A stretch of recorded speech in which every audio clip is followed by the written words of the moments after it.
Ok, buenas tardes. Y bueno, para los que no me conozcan, yo soy Jorge Urrutia y trabajo aquí en el Instituto. Para mí es un placer y creo que esta es una ocasión especial presentarles a Franco Preparata. Un poco de background sobre mi relación con Franco y todo. Mi área principal de trabajo se llama geometría discreta y computacional. Y uno de los pioneros del área, que de hecho escribió un libro clásico en geometría computacional, es precisamente Franco Preparata. Bueno, un poco de historia personal. Hace muchos años yo empecé una revista en geometría computacional, Computational Geometry Theory and Application, y cuando la comenzamos, decidimos tener dos editores honorarios en jefe. Uno de ellos era Paul Erdos, que seguramente han oído hablar de él, y el otro era, pues, Franco Preparata. ¿Sí? Y lo que pasa es que para nosotros era realmente un honor arrancar una revista con gentes de este nivel. Y pues resulta, como decía alguien hace rato, que el mundo es muy chico. Y resulta que es muy chico porque durante el semestre pasado, durante mi clase de algoritmos, estaba dando un tema, y entonces le dije a mis estudiantes que si querían ahondar en el tema, que podían consultar el libro de Franco Preparata sobre geometría computacional. Y entonces uno de mis estudiantes, Miguel, que está por aquí, levantó la mano y dijo, yo lo conozco. Y dije, ¿cómo que lo conoces? Eres estudiante de licenciatura, no sabes nada, entre comillas, del área. Y lo conoces, ¿no? Y pues sí, resulta que lo que pasa es que Franco tiene una casa en Querétaro en la que pasa 2 meses al año. Y yo ni por enterado, ¿sí? Y entonces le dije a Miguel, bueno, pues si quieres lo invitamos para que venga a dar una plática. Y bueno, así fue como empezamos a locurar esta plática. Y Franco, pues, conociéndolo, digo, tiene muchísimos años que lo conozco, pues accedió a dar esta plática. Les repito, es realmente un honor. Ahora, para mí tristeza no hablar de geometría computacional. Pero el tema del que va a hablar es mucho más general y creo que en cierta manera es mucho más importante que la geometría computacional. ¿Sí? De hecho, nos va a hablar básicamente de los efectos positivos y negativos de la computación. Y yo creo que es un tema muy, muy interesante. Y de veras, les repito, es un honor y es realmente para mí un honor, personalmente, tener aquí al profesor Franco Preparata. Muchas gracias.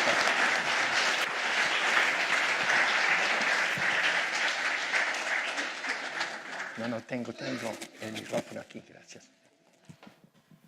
Muchas gracias, Jorge, por tu introducción. Es un placer, es un honor de ser aquí.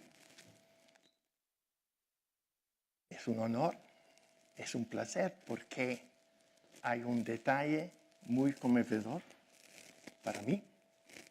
Yo fui aquí hace medio siglo, invitado a tener un curso de verano por el profesor Beltrán. Yo no sé si tú lo conociste.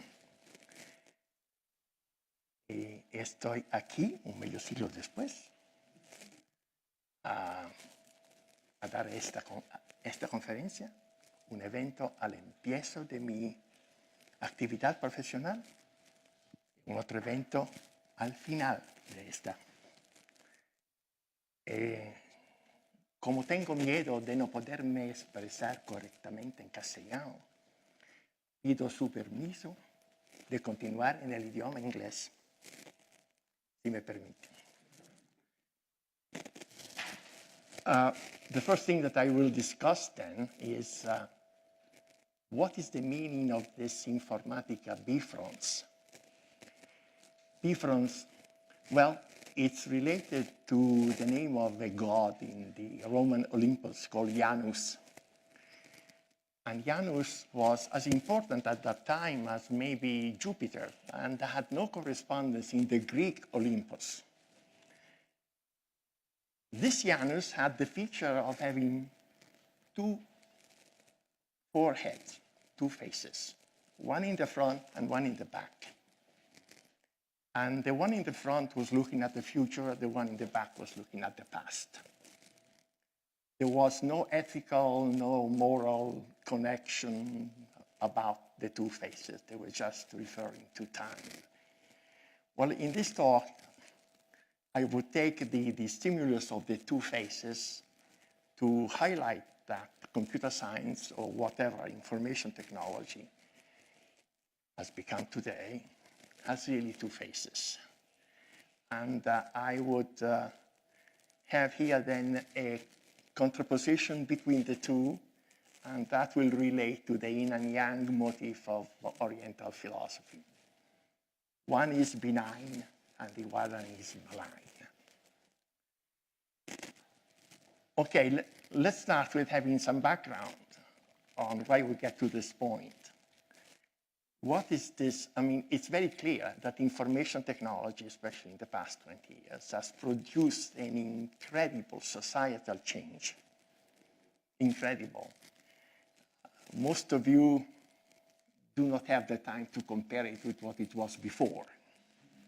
But let me tell you, for us that we've been before, it's a societal change that we could not fathom at other times. Well, you know, there have always been important changes in society in the past.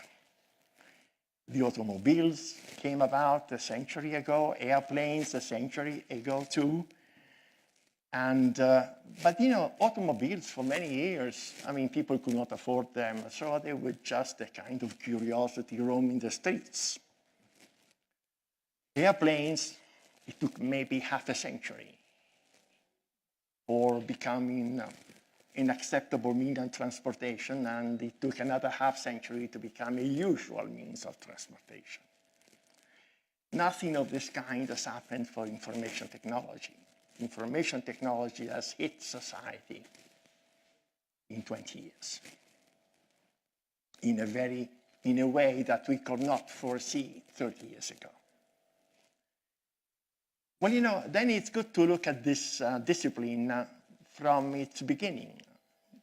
The discipline started with with what came to be called computer science. And it had very modest beginning. The theory of computer science, of computing, had been known maybe, not the theory, the theoretical foundation, I should have said, had been developing and growing over the past century, from Babbage to Boole, and then later on to Church and Turing.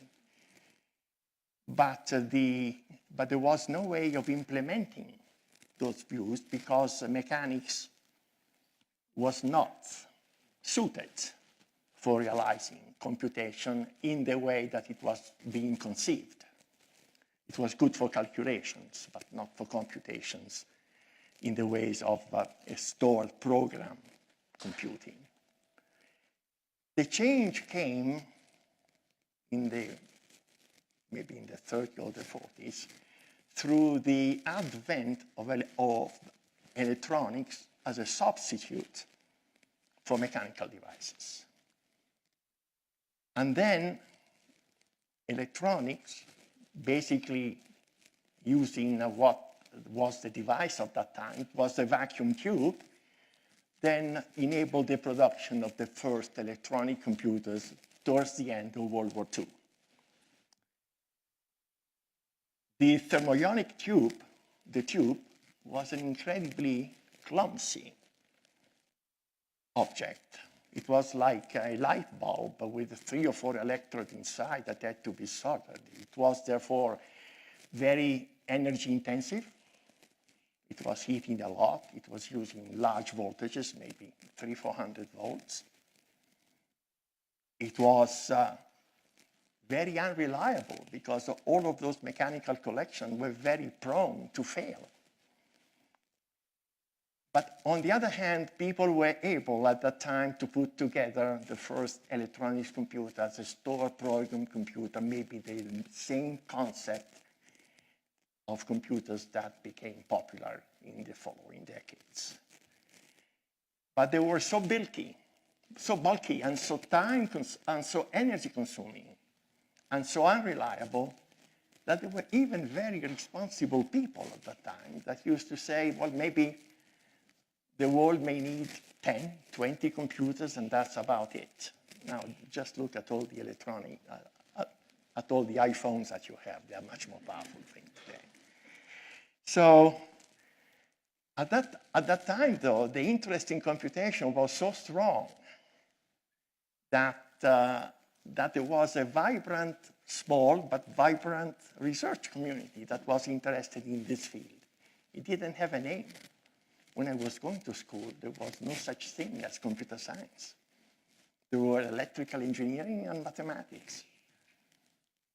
And electrical engineering and mathematics were exactly the tutors of this broadening field. Okay? And it was a very closely kept tutelage until the vibrant community decided that they wanted their independence and declared the name computer science in the early 60s. There was no such thing before. And well,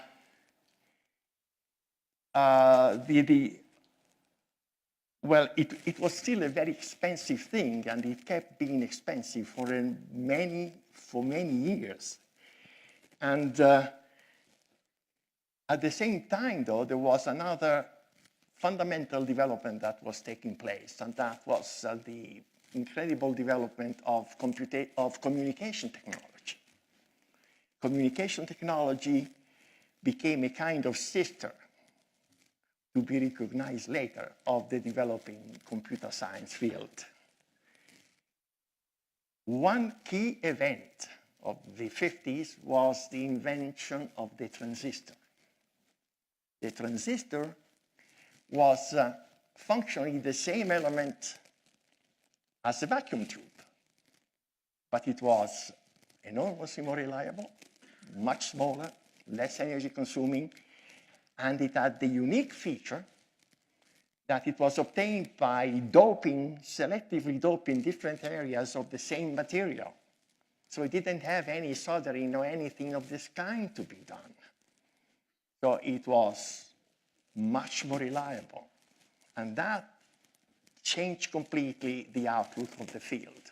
No more than 10, 20 computers, but an incredible variety of them. At the same time, the very fact that the transistor could be obtained by selectively doping the same piece of material generated the question, well, what about doping 2 transistors on the same material? Why about doping 4 transistors on the same material and the wire that interconnect them? That was the beginning of the integrated circuit in the early 60s. And it was observed that you could double the number of such things on the thing every 18 months or something of this kind. It was the explosion, the potential explosion of the technology, and in fact, it was the formulation of the empirical law called the Moore's law that says that we could go doubling the number of transistors on the same piece of semiconductor indefinitely. Well, the very fact that you could realize integrated circuit at that time, integrated circuit of practically growing size, and the very fact that more of these were available to the community so that more people were demanding them, so that they could be sold for cheaper, for a cheaper bottom line, right? Meant that there was a kind of positive feedback. I mean, computation became very inexpensive. And this ubiquitous availability of computing power together with the evolution of communication technology led to the internet. Okay, the internet was basically the development of the ARPANET that was used in the 60s to interconnect some computers and then grew by leaps and bounds and so on. But at that time, that the internet became available, the impact on society was dramatic.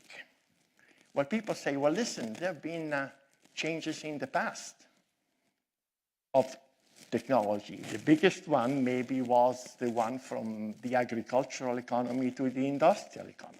But that maybe took a century or more, and in part of the world is still continuing to this day. And also, the automobile, the telephone, the automobile, sure, lots of people could not afford it, so it took time. The telephone, the radio, all of these things, people got slowly accustomed to them. The jet plane, sure, the jet plane was a big invention. It was a big technological availability, but you know, jet planes of today are not fundamentally different from those of 50 years ago. They are more silent, they are more comfortable, but not fundamentally different. But the internet was dramatically different. The internet really changed society. So, this is the background. This is the background of the benign and the malign phase. So let's start looking at the benign phase that we all enjoy, because in many ways there are incredibly positive features of this technological change that we all enjoy. Many things are much easier and simpler today than they were before the technological, the IT revolution, so to speak. One important thing, for example, is that the very fact that there were powerful software-based text editors enabled the possibility of producing the printing page just without going through any mechanical process, but simply by using the available technology. Anybody could print a printing page. The movable printing technology upon which Western civilization had been based over half a millennium practically almost came to an end. Anybody can print today a book without going to writing, typesetting, checking, proofreading, and then finally printing. All of the things can be done from your computer, from your laptop, right? And since computing is so available and inexpensive, computation practically, in an oversimplified statement, is free. We are enjoying almost free computation. And an example of this is, for example, the use of email as a communication means that has replaced the time-consuming thing of having to write a letter, to fold it into an envelope, put a stamp, go into the mailbox, and so on. You just type it, and then you click, and it is sent. And it is sent at the same time to many people, if you want. Not only that, but the very fact that we have computation at our disposal enables us to develop now very accurate model of complex system, and rather than building them, to conceive models, and rather than building them physically, to build them virtually and to simulate them. In other words, computations mean the ability to simulate practically anything which is describable in well-defined terms, in algorithmic terms. For example, you can have today digital copies of documents. As a matter of fact, you can take a document, you have a digital copy. You can take a magazine, you have a digital copy. You can take a book. I mean, everybody knows. I mean, what is that? iBook, all of these things, right? I mean, you can have images of printed pages, and in many ways, if you want to read a book, you don't have to go to the library, but you can just access the virtual image, the electronic image of the material that you want to access. To the point that some people even say that libraries are becoming obsolete. And I will come back to this point in a moment. That we could do without libraries. After all, we can just sit in our office and just type and then get displayed on the screen whatever we want to read. But there is more than going to the library. It is the fact that you go to the library and you may have to check many sources if you want to collect enough information about a specific subject. Now, through the internet, you can, and through the very powerful search engines that have been developed, you can practically access all of these sources at the same time. Of course, now it needs maturity in the searcher to discriminate the sources that are good for those that are bad. Right? It takes a lot of maturity, but mature searchers can do that. We can only be happy about the fact that we have a highly centrally controlled system that do this job for us and in which we have more reliable consensus. For example, one of these is Wikipedia, and we should all be glad for it.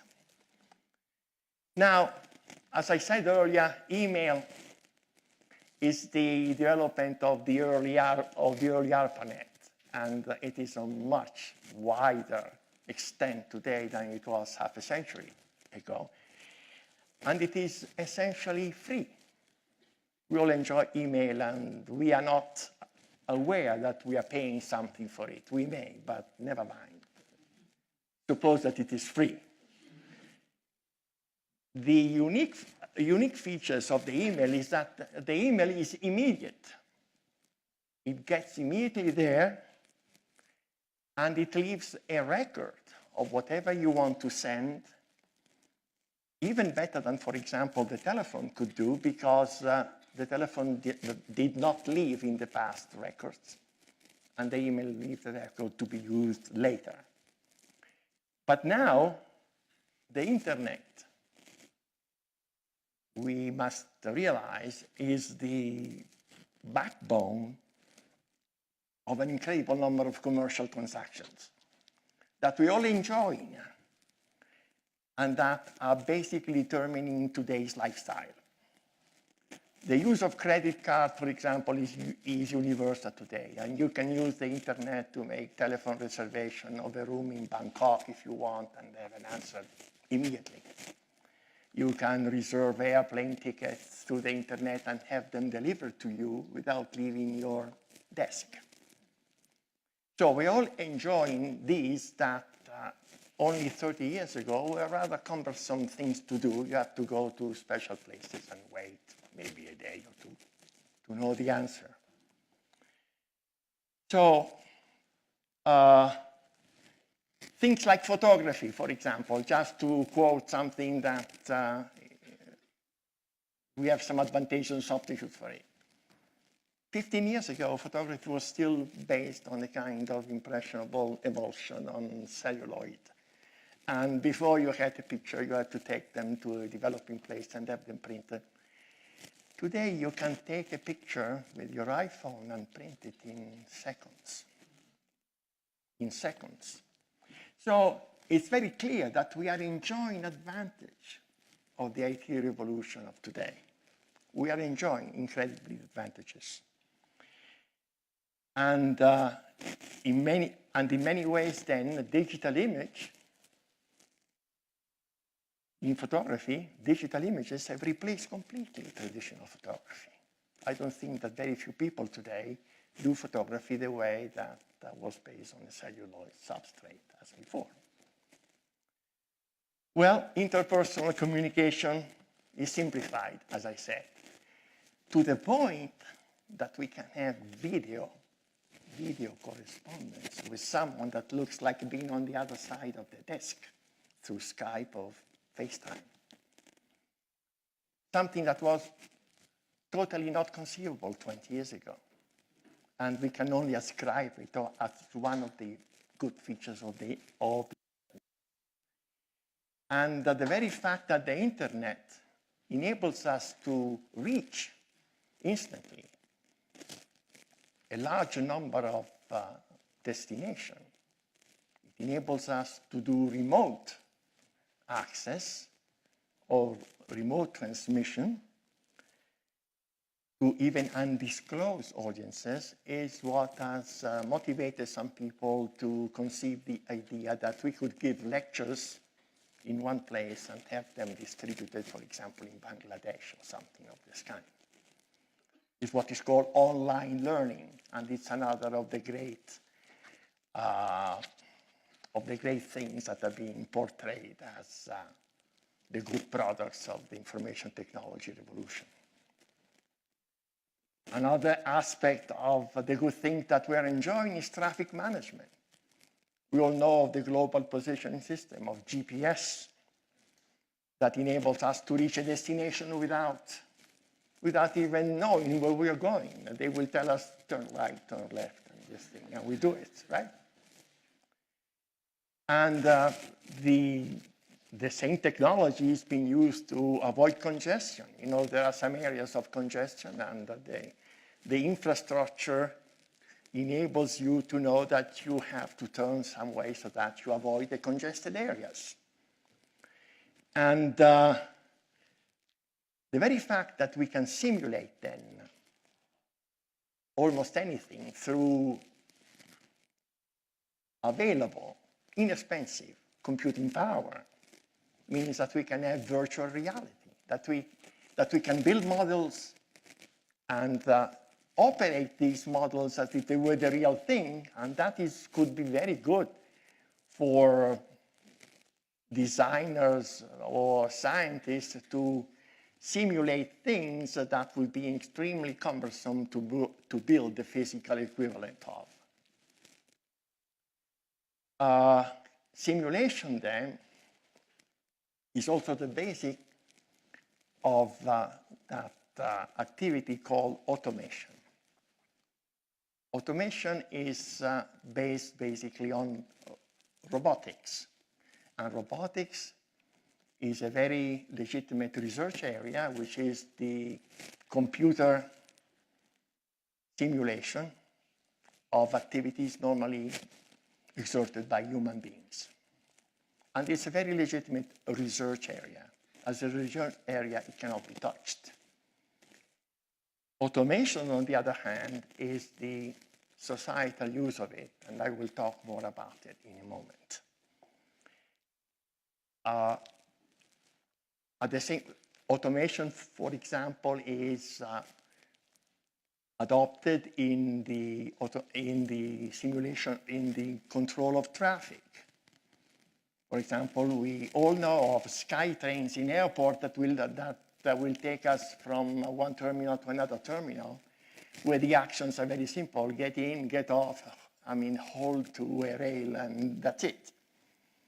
It's an environment in which you have practically no random phenomenon perturbing the activity, and it's a very legitimate place to have a humanless transportation.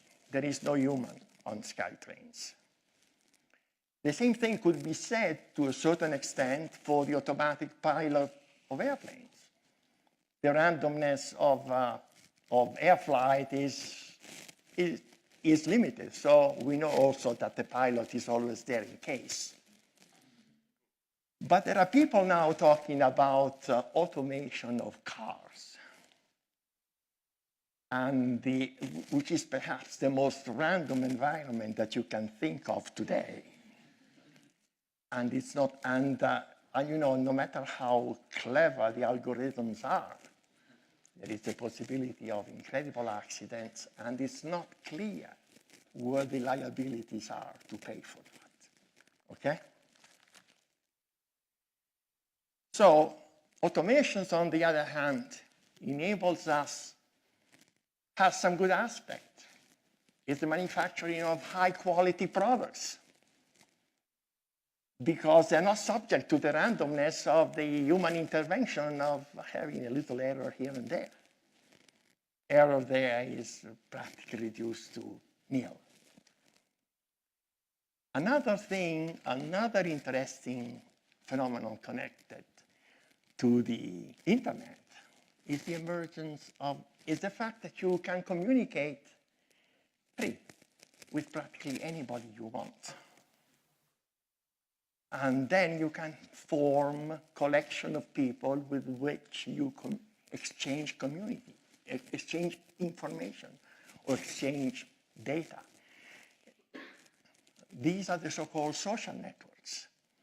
And whereas, okay, on one hand, social networks have been, and rightly so, critiqued for the exchange of incredibly frivolous information, like, for example, worthless pictures or just nonsensical communication between pairs of friends, and using an incredible amount of resources. And let's keep in mind that. But on the other hand, there is one aspect of social networks, that we should value and appreciate.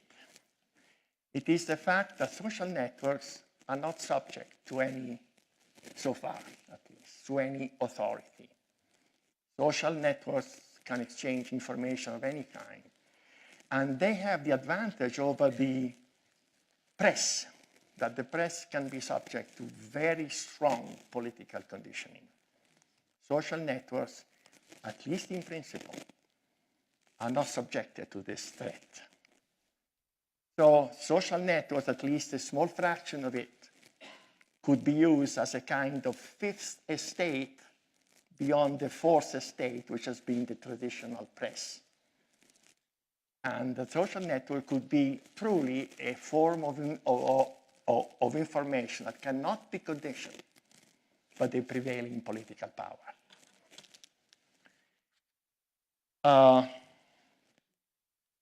So after discussing all of these great things that we are all enjoying, and that for most of you would be the most natural thing, and for many of us are not, they are a big revolution. So does it mean that we're living in a kind of golden age?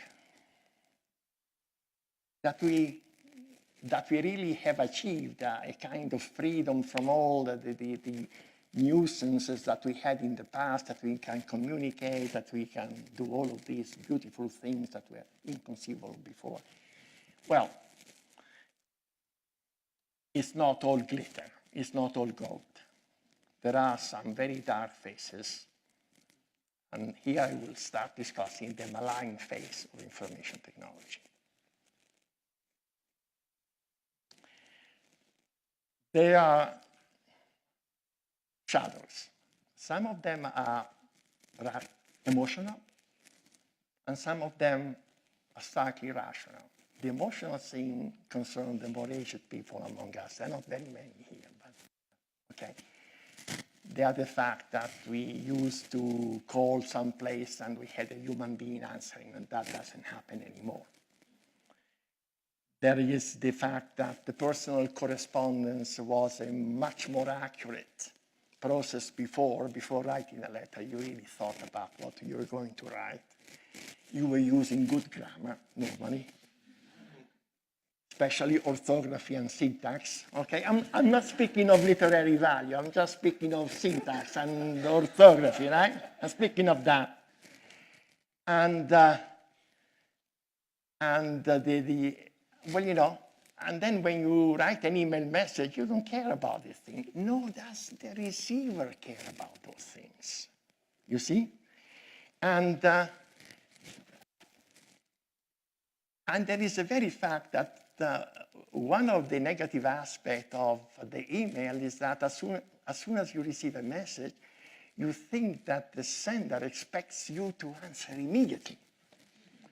So you are rushed to judgment and you don't have the time to think about it, and you have all of these exchanges that sometimes are not in the best interest. And then the very fact, okay, another important aspect of the information technology is that practically there is a vanishing distinction between what is tangible and what is virtual. For example, through the email, we have lost the meaning of a handwritten signature that we trusted on the bottom of letters, right? And don't undervalue this thing. A handwritten signature of Albert Einstein to President Roosevelt in the 40s about the atomic energy was sold at auction recently for $1.9 million. You see, there is no signature in emails. And they will, okay, no signature in emails. Another thing, for example, about the virtual and about the real. I mean, Lu Xun, for example, was a famous Chinese writer of the 30s and so on. And he wrote one page in Chinese characters in the 30s, handwritten page. Well, if he had written that electronically, that would be nothing. Anybody could copy it. That handwritten page was sold for $1 million. That tells you the value of the archival with respect to the virtual, and to the fact that we should try to preserve some archival feature in society, because that is what you can touch. And the virtual is evanescent. Although the amount of information is the same, but the emotional value is not the same. And because, we seek information, yes, but we also have emotions. And the abolition of libraries would remove from our access of an incredible body of archival material. For example, if you take a 15th century book, an incunabulum, written after Gutenberg, right? You could copy it, and the amount of information on the screen would be the same as the information on the object, but the emotional value of seeing it or touching it is in no way the same. And we should not destroy this aspect of human emotions. Similarly, by 3D printing, we could reproduce any artifact. But a statue of Praxiteles is not the same as a 3D rendition of it. That has seen the hands of Praxiteles, and this is simply a copy of it. Not only that, but the availability of printing facilities or printing capacities today, the very fact that anybody can print is very different from the value that we used to ascribe to the printed page in the past. Printing in the past, not remote past, 30, 40 years ago, was a very expensive phenomenon.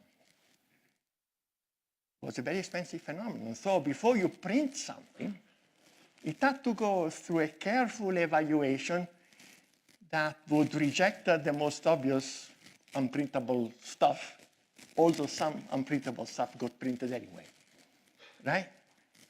Today, anybody can print. The printed page carries no authority by itself for the very fact that it had been reviewed by anybody. Let's look at emails.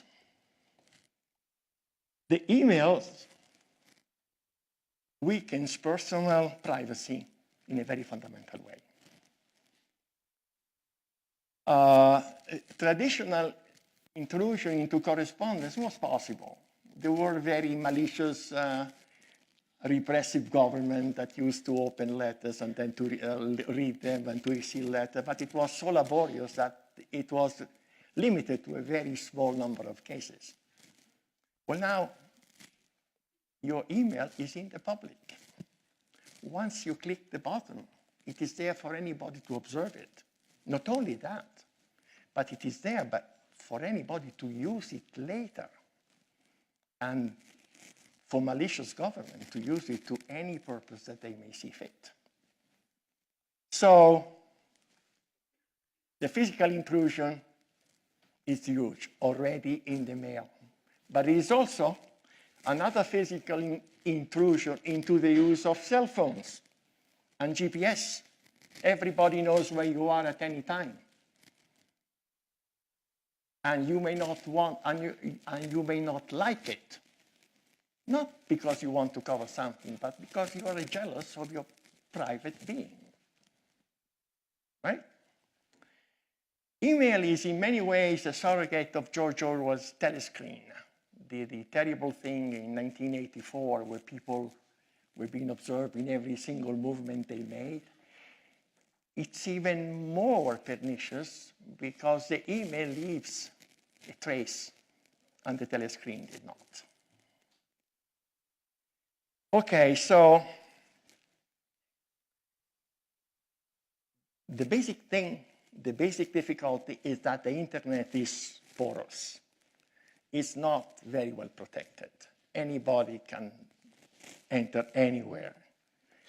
And even in malicious way, the malware, it's called malicious software, could be mischievous in cases that enters your operating system and does whatever it wants to your data, or it can even be destructive. And this is because the internet has not been developed with the notion that it could be subject to malicious uses. But we are there, okay? Now, some reflection at this point. Scientists, technical people, believe in scientific neutrality, ethical neutrality. Whatever we do should not be subject to moral judgment. We are pushing the frontier of science. We are trying to adjust our model of the world to the reality in a kind of asymptotic way, and there is no bound. We can do it as much as we want. Well, it's not so obvious, and in fact, this was recognized half a century ago or even before. I mean, iron could give you the plow for your agricultural need, or could give you the sword. Atomic energy could give you the bomb, could give you a way to produce energy, possible way to produce energy utility, so to speak, or produce the bomb. So it is not so neutral. It all depends upon who uses it. It is the distinction between empathy for mankind and ambition and greed. And ambition and greed normally wins. And in fact, the appropriation of infrastructures being done today by ambition and greed is producing some societal transformation that we may regret. For example, the demise of retail distribution through Amazon and these people, right? For example, the fact that in a place like San Francisco, there is practically no bookstore because everybody buys books through Amazon. That many hardware stores where you could talk to people to find out exactly what you wanted to do have disappeared in these huge things like Home Depot and so on, where people don't know what they're talking about, right? So we are losing something there. We are losing the retail that was a way of life. And the people that do the retail, they are losing their livelihood because they have no jobs, okay? But there are more sinister aspects too. And the sinister aspect I was alluding to before is automation. Automation can definitely be beneficial, as I said earlier, through quality control and the abolition of repetitive actions that could be very annoying for a human operator. But it has the negative aspect that it could replace labor. This is automation where labor is replaced by robots. It's analogous to outsourcing when you're sending your manufacturing jobs to people, to places where the cost of labor is less. You are displacing people by doing that. And that is something that should be watched. It should be watched because automation as a replacement of human labor could not be used as indiscriminately as outsourcing has been done. Let's have this thought experiment that will show you a negative aspect thing. Let's assume now that manufacturing starts replacing function with robots. Then some people will be laid off, and then they will be assigned to a lower paying job normally. But society as a whole, much larger society, may enjoy that because they could buy the same object for a lower price, better quality, and they could be completely insensitive to the fact that some people have lost their jobs because of that. Then the thing may continue. And it may reach a point where so many people have become displaced that the thing becomes visible. It's a kind of negative feedback, right? And at that point, the demand will also be lower, and there will be nobody buying those products. Or there will be fewer people buying those products. And at the end, not only will have lower paying jobs, but we will also have the kind of no demand, ultimately, paroxystically, no demand. Well, what is the plausible result of that? It is of a layered society in which there will be a small layer of incredibly wealthy people moved by ambition, power, and greed. There will be another layer of technically sophisticated people helping them making their job. And there will be a third layer of a despondent underclass living on very undervalued jobs. So we will be there at the kind of layers of the same thing as Aldous Huxley was projecting in his Brave New World. Only there the layers were genetic. Here the layers are strictly economic. Okay, well, then what is the conclusion? The conclusion is that information technology cannot be left to the complete exclusive control of the market. Because if we do that, if we let this happen, we will realize at the same time the nightmares of both Orwell as a repressive society and Huxley as an incredibly layered society. In other words, what is the duty of IT? Well, we hold the same duty as the physicists, as the same as the physicists after World War II had with respect to atomic bomb. We should have an awareness that we should work to soften its negative side. And I thank you for being so patient until the end.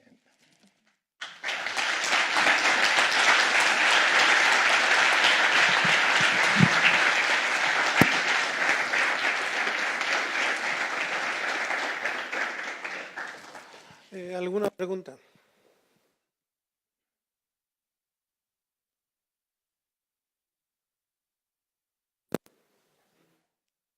Porque, de hecho, lo que está diciendo el profesor es mucho más importante de lo que se imaginan.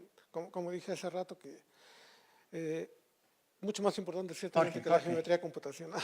¿Por qué? No se entiende. No hay el sonido. Sí. Ahora sí. ¿Alguna pregunta? Con confianza.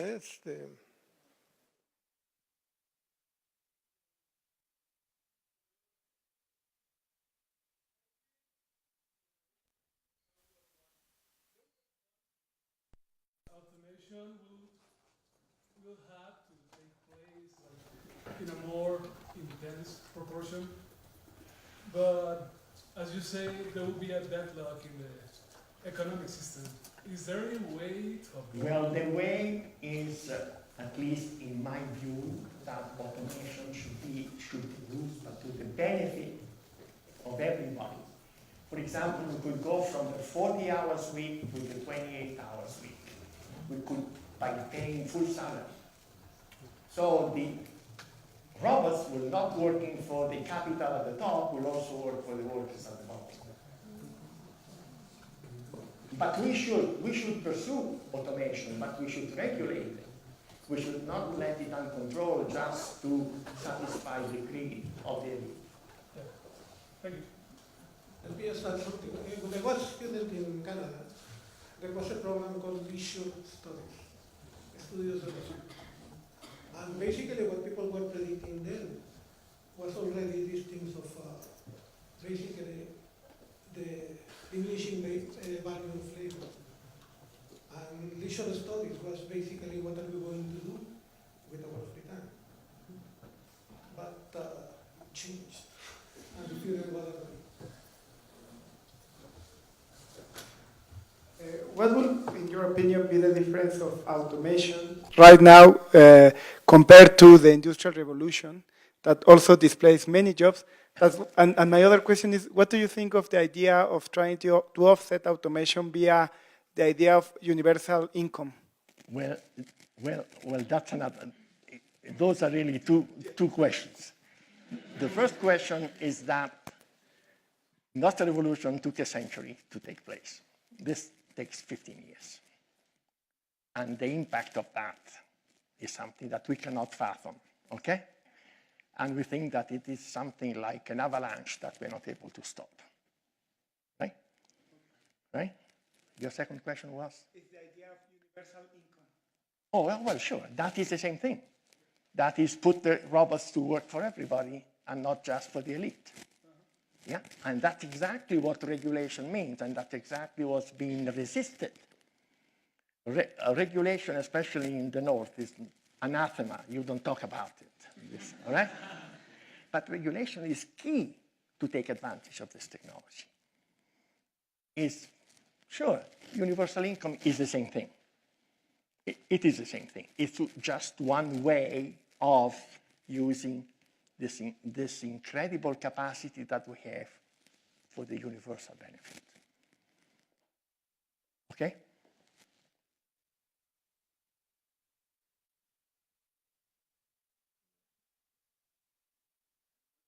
About the fact that technology is becoming less dependent from us, and we are becoming more dependent from technology. Because you cannot resist having an iPhone in your pocket.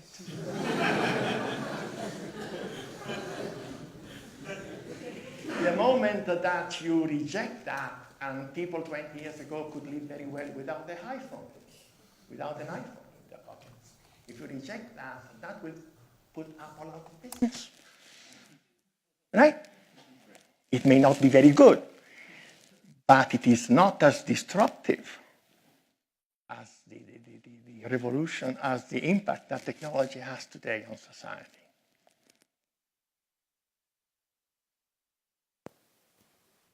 Do you think that there is a lack of ethics in the computer science community? Very starting. From what I can observe is we have to begin. You never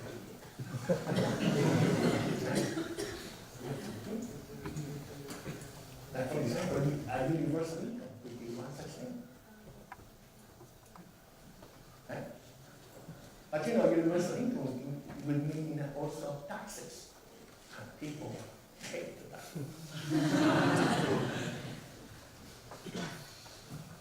I have a question regarding regulations. So, I'm not a government official, okay?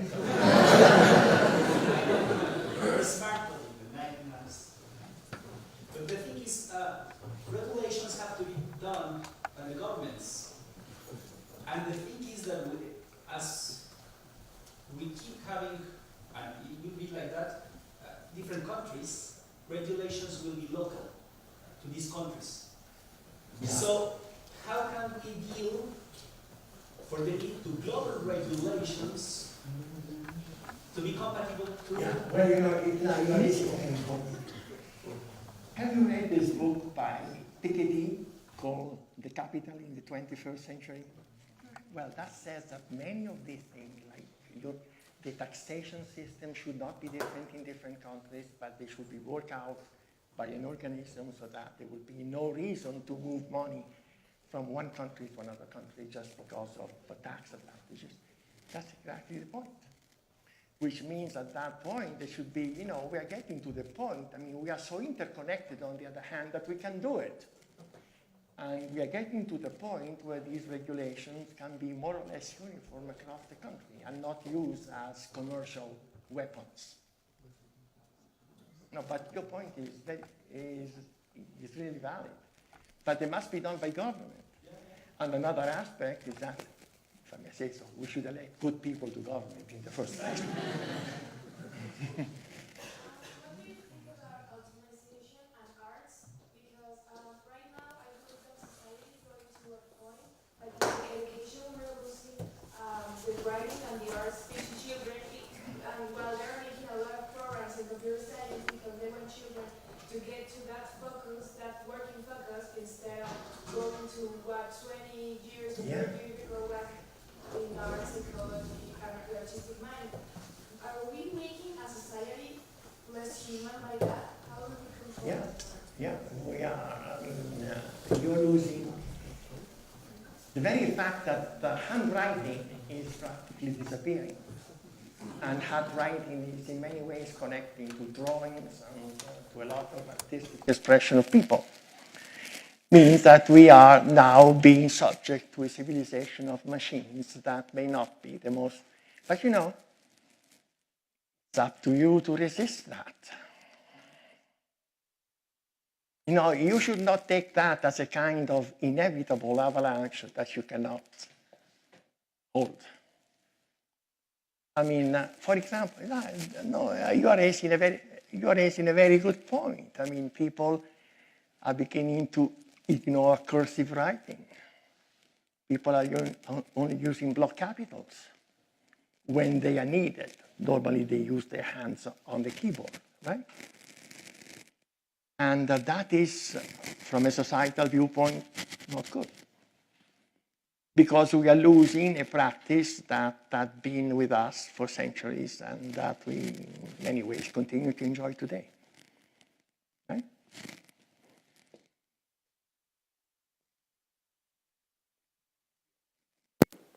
Well, regarding that last question, I have something like a fear and a question at the same time. Some people might say that we are becoming less human because we are not doing some things anymore, like writing or focusing in ads, for example. But at some point, we stop hunting and gathering because we have discovered much about it. I will not say that we became less human because we stopped hunting. Yeah, So where is the difference? well, it is a matter of scale, of course, right?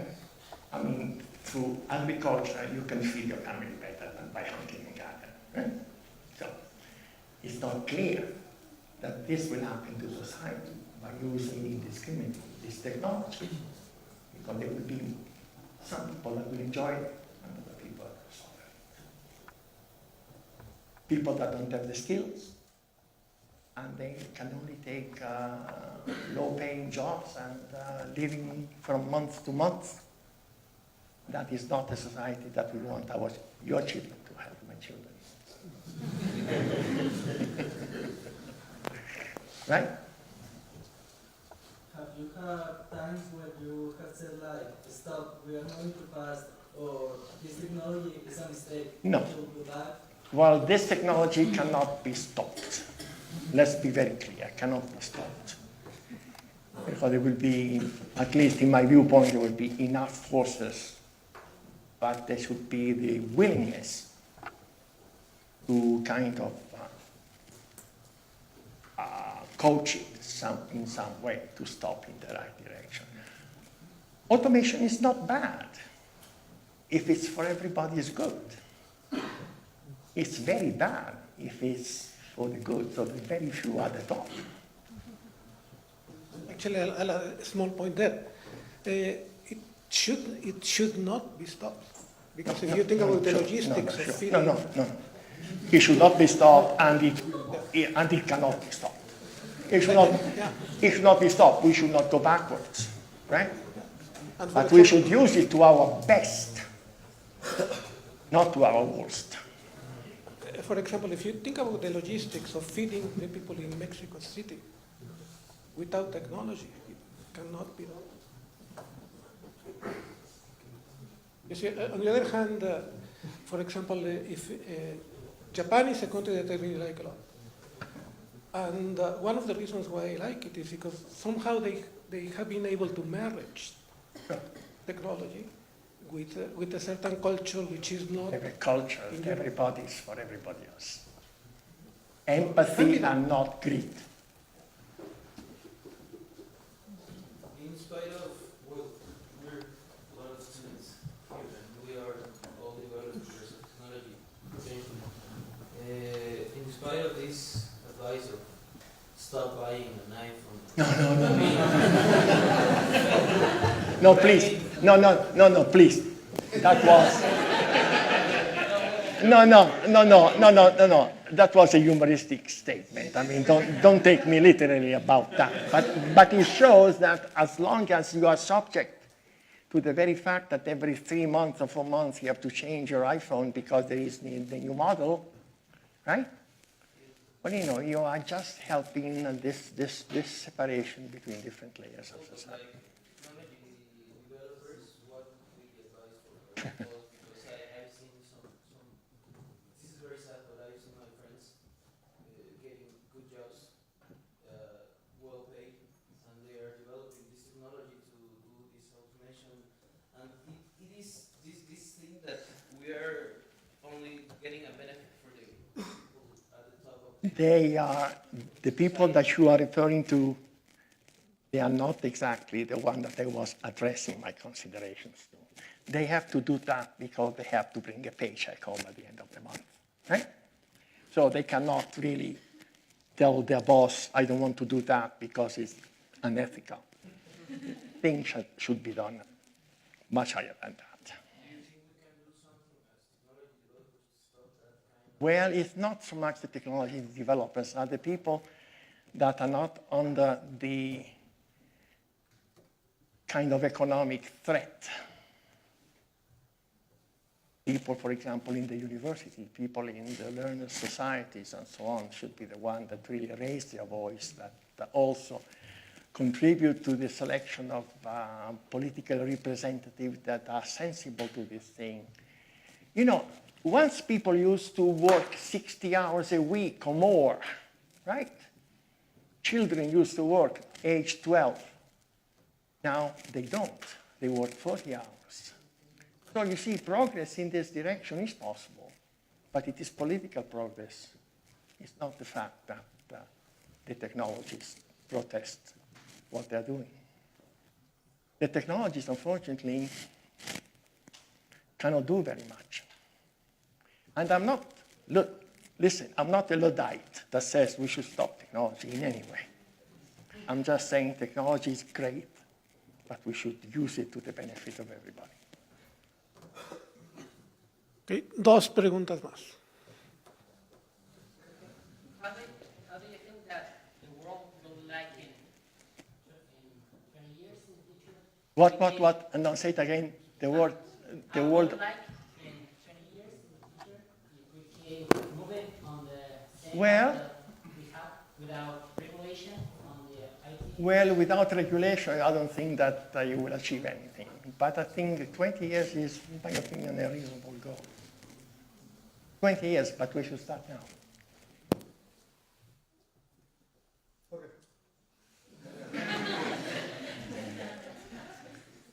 Professor, I see many of my students asking questions in the, I think the general idea is what can we do?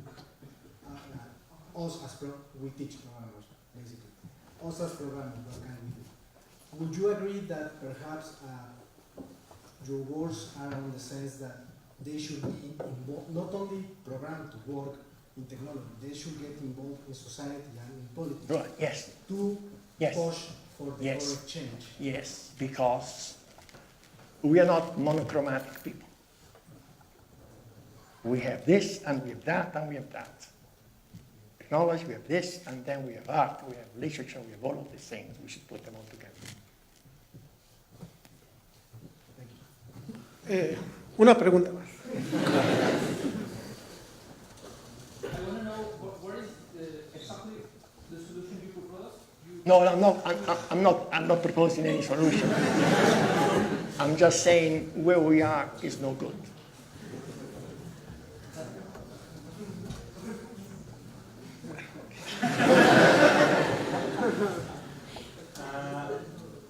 Well, in the hacker culture, or this, I have many friends that involved in hacker culture and DIY culture, for example, that mix arts and technology and science. And with the question of Alejandra, I think that we can give the power of people through these teachings of the science and the arts, and we can go together. Absolutely, yes, I agree with you. Bueno, todo tiene que llegar a su fin y pues yo creo que es hora de terminar.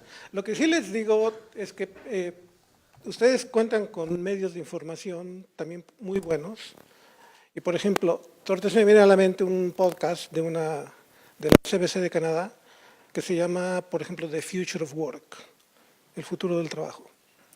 Y de hecho una cosa que me importa mucho aquí en México y me preocupa es de que la gente realmente como que no percibe lo que viene.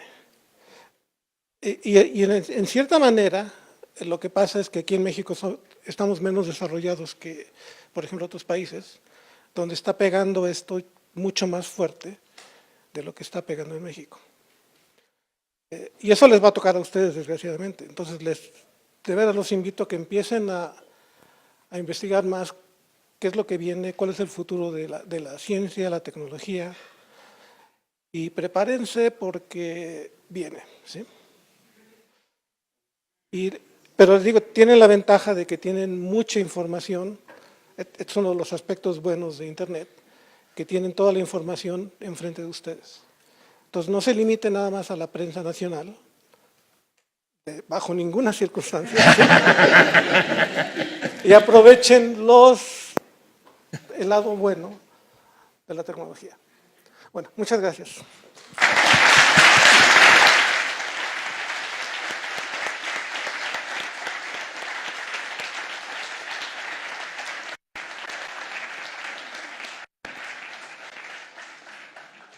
Y muchas gracias por su atención y buena suerte por su futuro.